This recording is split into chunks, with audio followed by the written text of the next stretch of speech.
உணவே மருந்து எபிசோட் 39ல மாதுளம் பழத்தோட தோலோட பெனிஃபிட்ஸ் பத்தி சொல்லியிருக்கேன். பார்க்காதவங்க அங்க போய் கண்டிப்பா பார்த்துக்கோங்க அண்ட் ஃபாலோ பண்ணிடுங்க. இப்போ இந்த பழத்தோட தோலை எப்படி யூஸ் பண்ணலாம் அப்படிங்கறத பத்தி பார்க்கலாம்.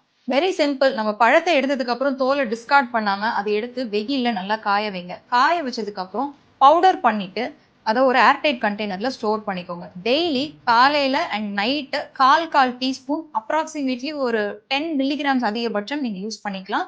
இதை வாட்டர்ல மிக்ஸ் பண்ணி குடிச்சிருங்க. இது மாதிரி 2 months கண்டினியூஸா பண்ணுங்க. கண்டிப்பா உங்களோட மென்ஸ்ட்ரல் ப்ளீடிங் அண்ட் பெயின்ல டிஃபரன்ஸை பார்ப்பீங்க. அண்ட் எனக்கு கமெண்ட்ல என்ன டிஃபரன்ஸ் பார்த்தீங்கன்றத போடுங்க.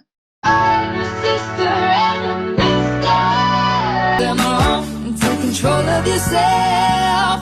Join a sister and a